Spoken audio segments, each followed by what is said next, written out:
Hey, bonjour tout le monde, j'espère que vous allez bien. Fait que je vous présente avec les instructions du devoir numéro 2 qui va se dérouler à partir de maintenant jusqu'à la fin de la session. Fait que vous avez l'énoncé ici qui est disponible sur Moodle que je vous ai fourni.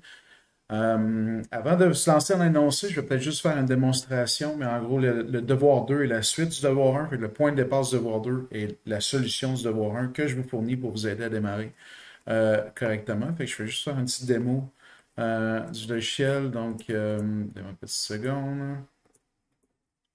Bon, sans grande, là, c'est un jeu original là, de mon invention, mais je veux dire, c'est pas un jeu là, qui va changer le monde. C'est pas un.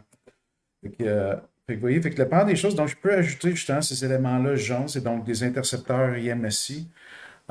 Puis l'objectif, c'est de capturer le plus de communication entre criminels, d'accord? Puis vous voyez, je peux m'acheter des nouveaux IMSI, je peux les positionner. Fait que l'objectif à la fin, c'est quand même juste de capturer le maximum de conversations possible. Par contre, à chaque fois que j'achète, pardon, un IMSI, ça me coûte 10 points. Et oui, ça prend une meilleure partie, puis environ dans un peu, fait qu'à la fin du jeu, oui, j'ai obtenu un score de 93. D'accord? Fait que oui, fait que l'idée ici, je reviens là-dessus, la règle, c'est quoi? C'est tenter d'intercepter le plus de communication entre les criminels. D'accord? Donc, l'objectif ici, c'est d'échantillonner les criminels en positionnant des IMSI. Puis pour le joueur, ben, écoutez, c'est une question d'optimisation entre le nombre d'intercepteurs que je vais acheter, qui me fait perdre 10 points à chaque fois, mais qui potentiellement peuvent m'amener à intercepter plus de communication. Il y a une limite de temps. Fait qu'il y a comme cette optimisation-là. Puis le positionnement aussi des intercepteurs qui me permettent d'optimiser ma stratégie au niveau du jeu. Fait que si je regarde par exemple, fait que j'en place un ici, ben, j'intercepte pratiquement pas. Mais si je l'enlève, puis je le place peut-être pas ici, mais par exemple ici, oh, vous voyez là, déjà, j'intercepte plus de communication, puis c'est de trouver donc les meilleurs endroits, les meilleures manières d'intercepter le plus de communication possible.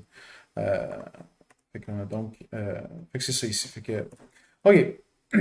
Évidemment, c'est une situation académique ici. Là, je reviens là-dessus, c'est pas un jeu qui va changer le monde, mais ça me permet de pratiquer donc les notions qu'on a vues. Puis en particulier, pour le troisième devoir, ça va être la pratique du Java Swing et c'est ça. Fait que, en gros, donc, ça me fait pratiquer héritage polymorphisme et dynamique, développement de Java Swing, communication, model view. Là, je vous présente l'énoncé en ce moment, mais c'est évident que vous n'avez pas encore eu la matière sur le Java Swing. Je parle tantôt de la séquence de réalisation du devoir dans le calendrier en fonction des séances puis de l'enseignement de la matière. Fait que c'est la même situation, je reviens là-dessus, c'est la suite du devoir, fait que c'est exactement la même situation, mais je vous fournis le code de départ. Fait que vous avez la solution, donc l'implémentation des antennes, l'implémentation de la réseautique, des connexions, tout ça est déjà fourni.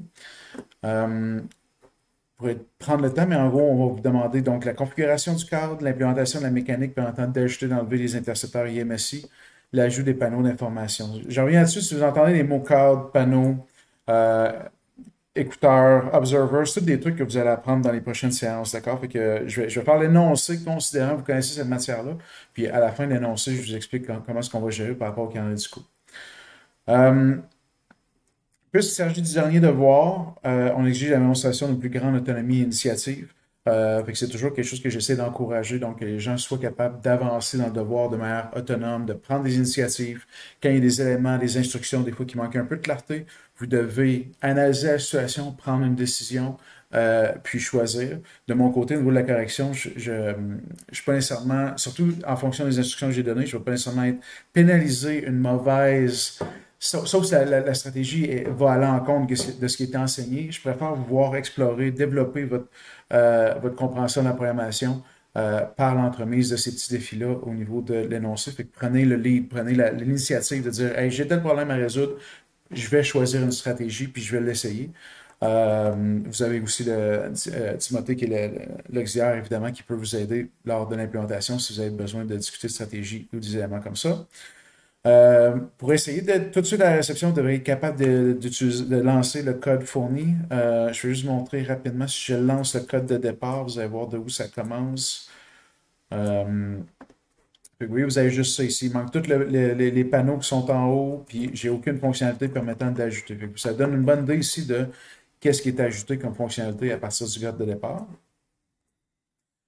L'architecture logicielle, c'est un MVC. On va en parler dans le cours. C'est donc, l'idée ici, c'est de séparer.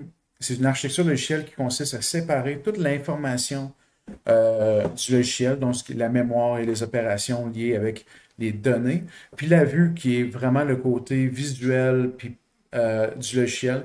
C'est une segmentation d'un logiciel qui est très naturelle si on fait par exemple du web ou le front-end qui roule dans le navigateur web est donc complètement séparé de la base de données, le serveur web. Il y a une segmentation naturelle qui arrive quand on fait du développement web, et même à l'échelle d'un logiciel qui roule sur un système PC, ben, c'est possible d'adopter une nomenclature qui est similaire. Je vais l'expliquer en classe.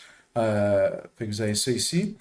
Fait que vous avez la complétion du modèle. Quand je parle de modèle, donc, si vous regardez l'architecture au niveau du code, fait que vous voyez ici, vous avez le code de départ, puis vous avez la solution en haut ici, puis le code de départ ici.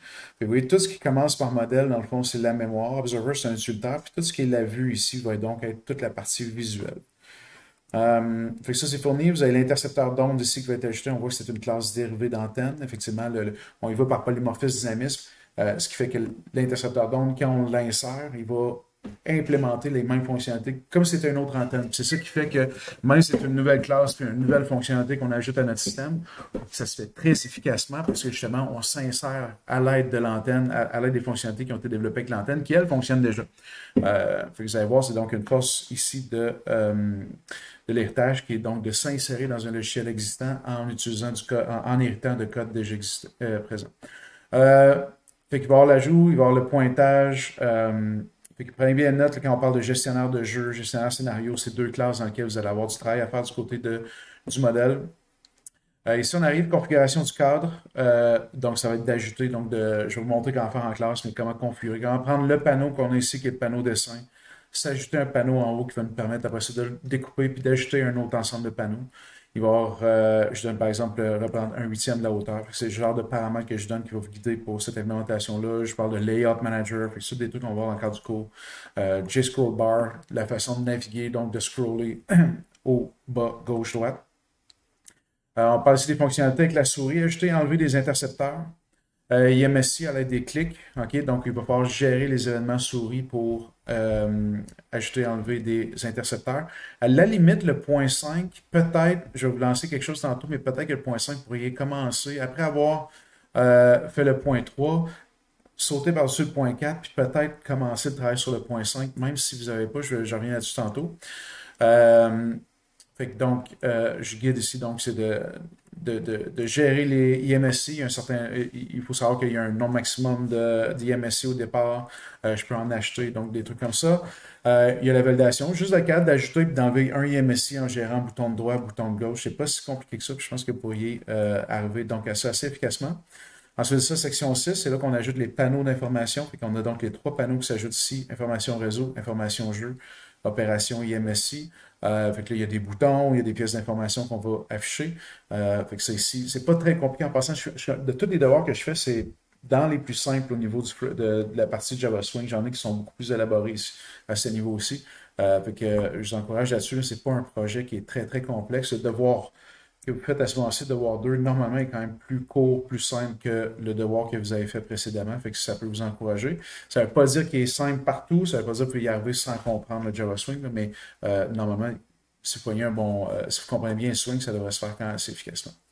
Fait que si je montre l'architecture logicielle au niveau des panneaux, fait qu'on voit que tous nos panneaux vont dériver d'un panneau abstrait. Bon, ici, c'est juste je donne toutes là, les informations concernant les panneaux.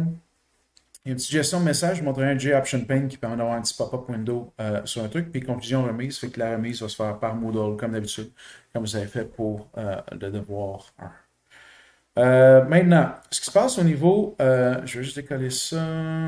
Dans une petite seconde, je vais aller chercher le.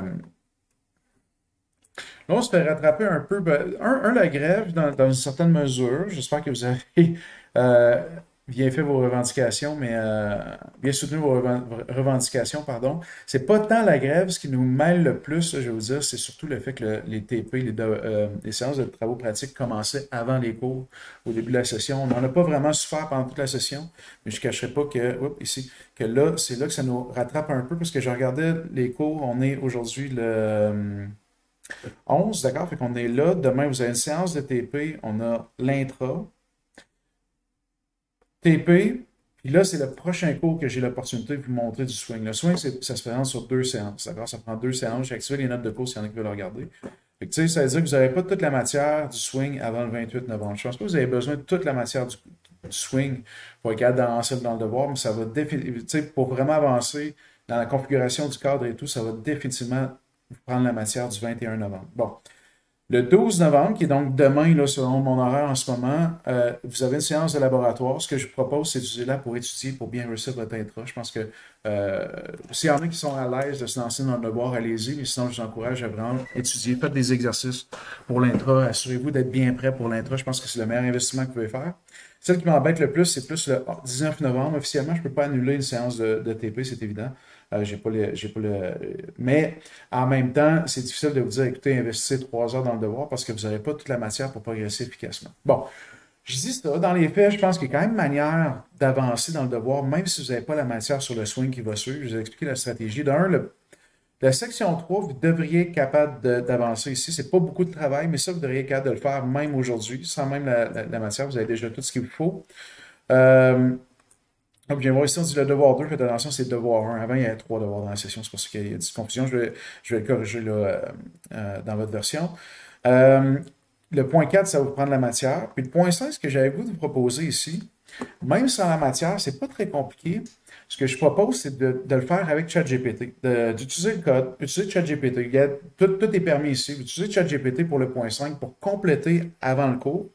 Ce qui est intéressant là-dessus, c'est que quand on va se voir en classe, vous auriez déjà été sensibilisé à l'idée d'un mouse listener, puis dans le fond du patron observer. Et quand je vais avoir en classe, je vais vous l'expliquer. Fait que vous aurez déjà, de manière appliquée, probablement réussi à intégrer. Peut-être pas, c'est pas grave.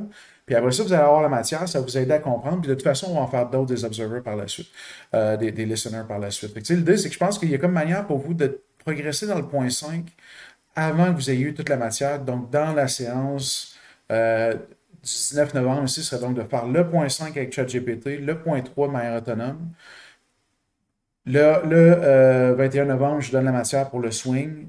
Puis après ça, vous êtes capable. Puis après ça, ce que je voulais peut-être faire, c'est, dans mesure du possible, peut-être vous donner la moitié de la séance du 5 décembre pour finaliser le travail pratique, juste pour vous donner un petit peu plus de temps de TP, pour m'assurer que vous ayez. Mais c'est sûr que ça, c'est dans les cours de révision. Puis comme un peu une partie qui est du cours de révision. On verra.